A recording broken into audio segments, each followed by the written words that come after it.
Fala galera que acompanha o CCV, o Clássico é Clássico e vice-versa, e hoje nós vamos fazer a análise da 15ª rodada do Brasileirão, né? Cada vez mais perto aí do final do primeiro turno do Brasileirão, e aí no segundo turno a gente vai ter, né, aí o campeonato tá desenhado, né? Aí poucas surpresas acontecerão, né? Geralmente quando acontece, por exemplo, que nem o Flamengo em 2009, né? Que tipo no primeiro turno ele termina na zona de rebaixamento, né? Eu não lembro a posição, mas no segundo turno ele tem uma arrancada e é campeão. Mas é raro acontecer, né? Muito raro. O normal, por mais que você teve um Flamengo campeão em 2009, os outros times que estavam junto com ele no G4 eram basicamente os mesmos que tinham acabado o primeiro turno. Então só teve o Flamengo de surpresa. O resto é mais ou menos o que a gente já esperava. Ficaram lá em cima. E também, assim, teve poucas vezes aconteceu de um time que acaba o primeiro turno em primeiro ser rebaixado, né? Então, assim, eu preciso pesquisar para ver se tem algum. Já aconteceu isso, mas acredito que não. Então vamos ver. Hoje a gente vai falar sobre os jogos da 15ª rodada e fazer uma análise do que eu tenho mudado ou entendido desse Brasileirão, beleza? E nessa abertura da 15ª rodada a gente teve um 0x0 entre Sport e Red Bull. Eu já esperava, sim, no papo de torcedor que a gente teve aqui no canal. Eu cheguei a colocar, acho que no meu palpite 1x1, né? E falaram que eu era maluco, mas não, gente, estava me cheirando empate. O Red Bull, só para vocês verem, é o time que mais empatou no campeonato. Ah não, ele só tá atrás do Ceará. O Ceará tem 8 empates, o Red Bull tem 7. É o segundo time que mais empata, né? O Red Bull sentiu um pouco a saída do Claudinho, né, para a seleção olímpica. Em contrapartida, o Sport tá mostrando uma reação, né? Ele ganhou na 14ª rodada do Bahia fora de casa, né? Então o Sport não é um time bobo.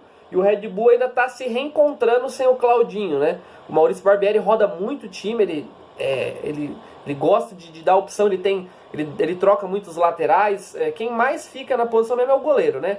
A zaga, ele roda muito a zaga, ele roda as laterais, o meio campo ele sempre está mexendo, apesar do Raul sempre estar praticamente no time. E o ataque também, ele sempre troca o Alejandro com o Ítalo. Então assim, ele roda muito. O Elinho e o Cleiton são os jogadores que mais são constantes. Mesmo assim, ele troca muito, roda, para que o Lucas Evangelista, apesar de ser uma das peças-chave, também roda muito, né? Então ele roda muito o elenco e o time não sente. É legal porque ele mantém um padrão. Mas 0x0 foi um bom jogo, mas pensando na grande questão do futebol, que é o gol, ficou faltando, né? Depois o Atlético Paranaense 1, São Paulo 2, o São Paulo com o time reserva, teve lei do ex, né? O Pablo fez 2 gols, quem diria, ganhamos o jogo do Atlético Paranaense lá na Arena da Baixada. Excelente resultado para o São Paulo, que sai da zona de rebaixamento. O Atlético Paranaense tem perdido muitos pontos nesse Brasileirão, ele está muito irregular. A gente esperava muito mais, né? Ele tem caído de produção, tá vendo outros times chegarem e isso pode ser ruim para o Atlético Paranaense. O Atlético está dividido entre Sul-Americana e Copa do Brasil, isso pode pesar porque ele também vai poupar muitas vezes no Campeonato Brasileiro.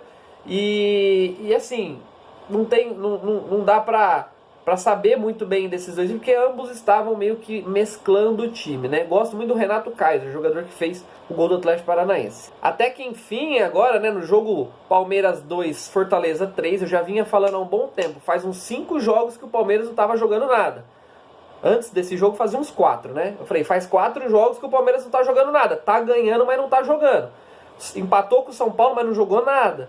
Eu falei, o Palmeiras parou de jogar. E aí veio a consequência. Fortaleza, que não parou de jogar em momento nenhum desse Brasileirão, né? Ele nunca ficou para baixo do 5º colocado nesse Brasileiro, nunca, em hipótese, ele sempre está entre os 5. O Fortaleza vence de 3x2, um jogaço. O Pikachu fez uma jogadaça no terceiro gol. E jogo bom, mas o Fortaleza foi superior sim ao Palmeiras. Apesar do placar ser bem gostoso, 3x2, pô, um placar legal, bastante recheado de gols. Mas a superioridade do Fortaleza foi na parte tática, né? Foi muito mais organizado, sabia muito melhor o que fazer do que o Palmeiras. Cuiabá 1, Bahia 1. É o Cuiabá e o Bahia, né? Bahia me decepcionando demais. Não pelo técnico, eu sempre falei, o Bahia vai cair na tabela porque não tem técnico. Mas eu esperava mais de Gilberto e Rodriguinho, principalmente, né? que eles pudessem decidir mais pro Bahia e tá tendo, mas pode ser que é o próprio teste. Eu acho que chegou a hora do Bahia trocar de técnico. Aliás, o Bahia está pesquisando nomes, mas não é fácil de achar nomes no mercado aí que cheguem para resolver, né? Santos 0, Corinthians 0, a estreia do Juliano. O Diniz acho que decepciona e o Silvinho ele impressiona, né? Por quê? O Diniz a gente achava que esperava mais, né? Achava que ele ia propor mais jogo, por mais que deu, por experiência própria. O Diniz, no comando do São Paulo, sempre teve dificuldade de enfrentar o Corinthians. O Corinthians é aquela retranca, né? Historicamente, o Corinthians sempre é um clube que se fecha muito. O Diniz tem dificuldade em furar a retranca. Ele tem dificuldade. Porque o Diniz é aquele toque de bola. Toca, toca, toca, toca, toca e não sai nada, né? Então, o Diniz decepcionou. Em contrapartida, o Silvinho impressionou com como o Juliano deu outra cara para esse time ofensivamente, né? Pôs o que tinha de melhor. Gostei que o Silvinho não inventou. Ele pôs o que tinha de melhor para tentar ganhar. Ficou no 0 a 0. O jogo foi feio? Foi feio. Mas impressionou sim pelo desempenho das equipes. América 1, Fluminense 0. Os jogos do Fluminense são os piores de se assistir. Gente, o Fluminense tem um futebol muito ruim. Em virtude também por estar em Libertadores e Copa do Brasil. O Fluminense no Brasileirão são jogos péssimos. Jogos de time mesclado, time que parece que está perdido. E aí, por saber que não tem um padrão, porque está mesclando, não é o time que está acostumado a jogar, ele acaba tendo medo de ir para o ataque. O América vai beliscando de pontinho em pontinho, mesmo com a vitória, fica na zona de rebaixamento, né? Mesmo ganhando o jogo, está na zona de rebaixamento. É uma briga constante e eu falo, esses times que estão na zona de rebaixamento, cada ponto é importante. Então tem que valorizar muito essa vitória. Juventude 1, Galo 2. O Galo tá destruidor, hoje é o novo líder, né? Agora, depois dessa virada, gol do Hulk no último minuto. Esperava que ia ter uma superioridade maior do Galo, mas venceu o jogo. Juventude muito frágil, já está encostando nos times de baixo, apesar de ter beliscado bastante pontos lá, né, em outras oportunidades no começo do campeonato, já está chegando na faixa de tabela que é a dele, que é a tabela na parte de baixo, né? E o Galo, o Galo doido. E o Flamengo 0, Inter 4, meu Deus, gente. Quem diria, né? Esse é o futebol, galera, esse é o futebol. O Inter poderia ganhar do Flamengo? Poderia, mas não de 4, gente. Quando você vê um Inter ganhar de 4 a 0, mas eu vi muito comentarista flamenguista. Mas esse Inter tem o Edenilson, esse Inter tem o Tyson, tem o Yuri Alberto. Gente, para, o Inter não estava jogando nada. O Inter é um dos futebols mais feio de se ver nesse Brasileirão. Sabe, com o Diego Aguirre. Tava apanhando de todo mundo, gente. E aí me vem, mas esse Inter, para Flamengo, era para ser 4 a 0 pro Flamengo. Pelo investimento, pelo futebol que estava apresentando, com certeza o Flamengo decepciona, passa vergonha assim no Maracanã. Não me venha com churumelas. Poupou o time contra o ABC para fazer isso. Ceará 0, Atlético Goianiense 0. Não sei se eu esperava que o Ceará poderia vencer. Mas, gente, acho que os dois times, eles estão na mesma vibe nesse ano. Futebol fraco, eles estão beliscando bastante ponto, porque o Ceará é o 7º, o Atlético Goianiense é o 9º, né? Apesar das limitações dos dois times, o Ceará já está uns 8, 7 jogos sem perder. O Ceará tá bem pra caramba. Mas o futebol é muito fraco que apresenta o Ceará, né? E é o time que mais empatou, já tem 8 empates, né? O Atlético Goianiense tem 5 vitórias, 5 empates, 5 derrotas, né? E assim, um saldo de gol negativo, toma muitos gols, né?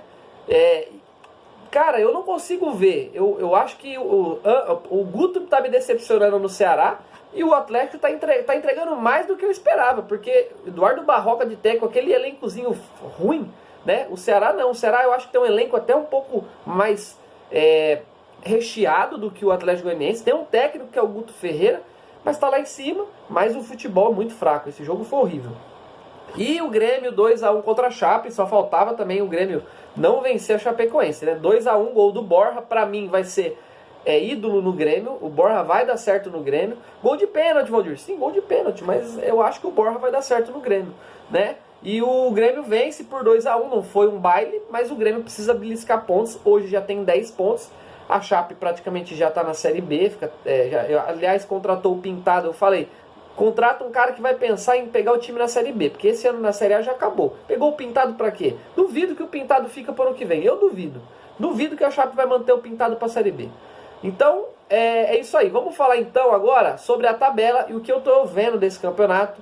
O que eu tô, vamos ver, esperando desse campeonato agora nesse final de primeiro turno, né? Então a tabela ficou assim: Atlético Mineiro, primeiro colocado, 34 pontos. O Galo tá voando, gente, tá voando. Já, meu Deus, o Cuca. E agora pode chegar o Diego Costa. Diego Costa tá fechando com o Galo.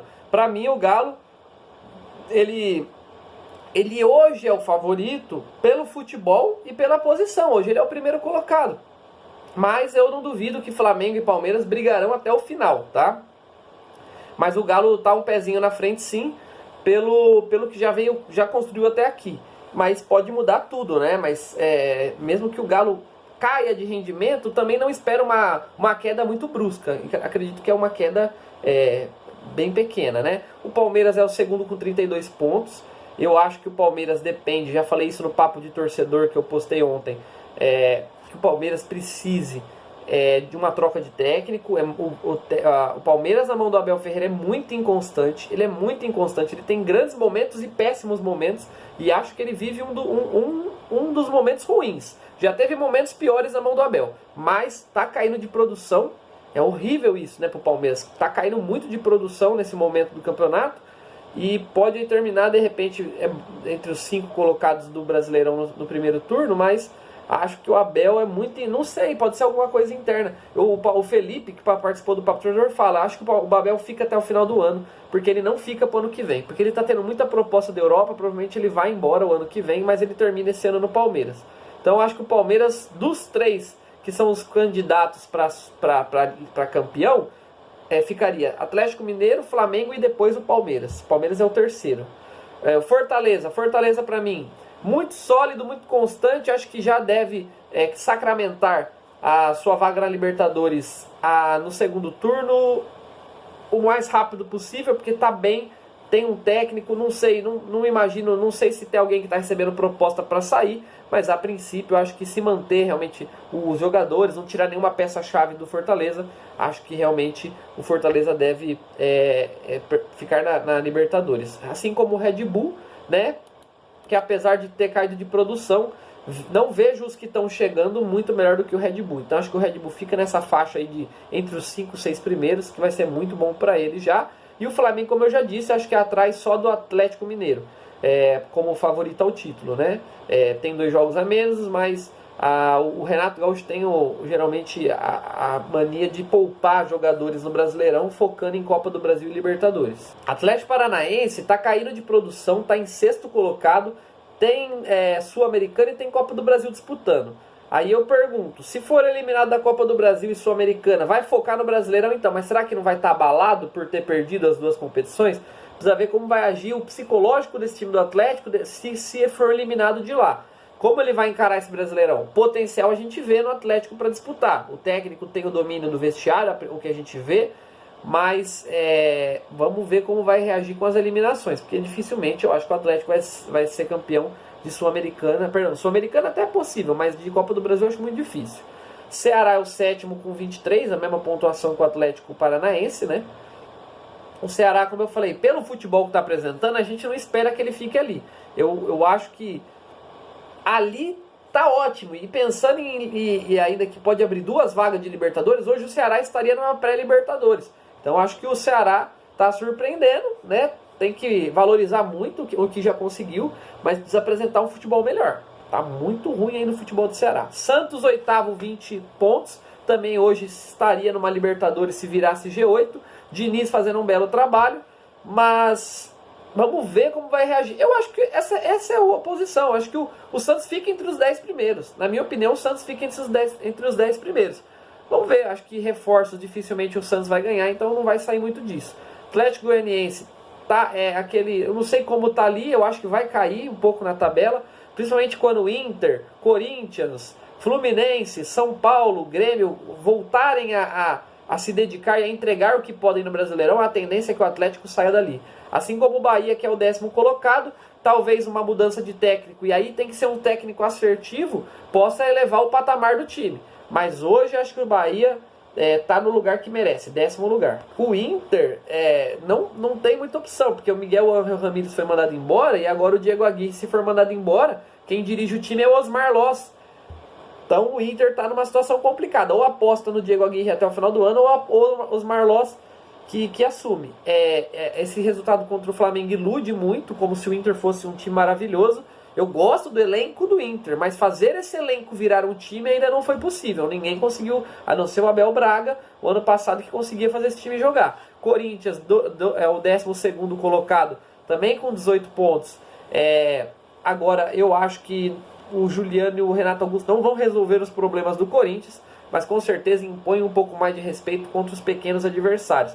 Ao mesmo tempo, traz uma pressão para o Corinthians, que eu não sei se ele vai aguentar. A pressão de, ei, vocês têm um grande elenco, vocês precisam brigar na parte de cima da tabela. Ah, vocês têm o Juliano e o Renato Augusto, vocês têm o Jô, vocês têm que ganhar do Ceará. E essa pressão pode ser que o Corinthians não saiba lidar. Acho que o Silvinho provou que é um técnico fraco, na minha opinião.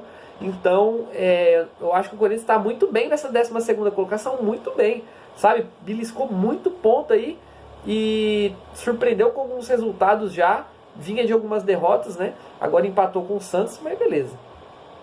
Fluminense, 13º, é o que eu falei, é um dos jogos mais feios de assistir, é do Fluminense, que está focado em Copa do Brasil e Libertadores. Depois que acabar tudo isso, acho que o Fluminense entra de vez no Brasileirão. Eu acho, mas será que ele não vai acontecer igual o Atlético Paranaense? Se ele perder a Libertadores e a Copa do Brasil, o time não vai dar uma murchada? Não, porque eles sabem que não são favoritos. Eles sabem que eles são os franco-atiradores. Então eles estão, acho que com mais pé no chão do que o Atlético Paranaense. E acho que na hora que focar no Brasileirão, deve pegar ali entre os 10 melhores do Brasileiro. Juventude, para mim, briga até o final para não cair. É o 14º colocado com 16 pontos. Assim como o Sport, que também acho que briga para não cair. Tem 15 pontos, é o 15º.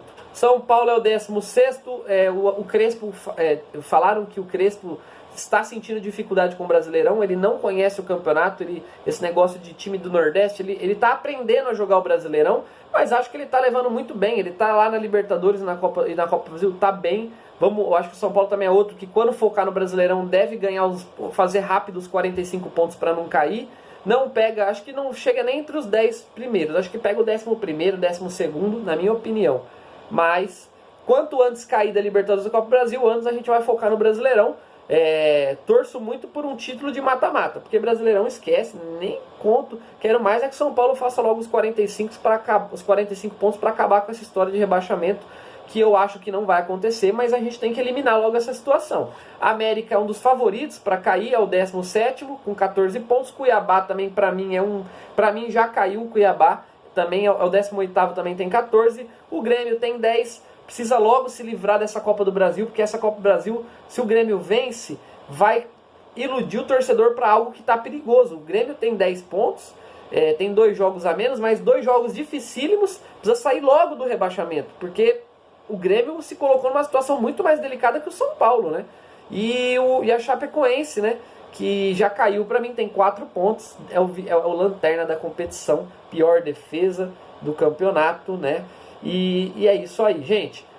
Comenta aqui embaixo, vocês acham que eu tô certo na minha análise? O que vocês acham, quem vai ser o campeão, quem vai cair? Coloca aqui embaixo, curta, comente, compartilha esse vídeo, não se esquece de se inscrever no canal se você ainda não é inscrito. Um abraço e até os próximos vídeos, valeu?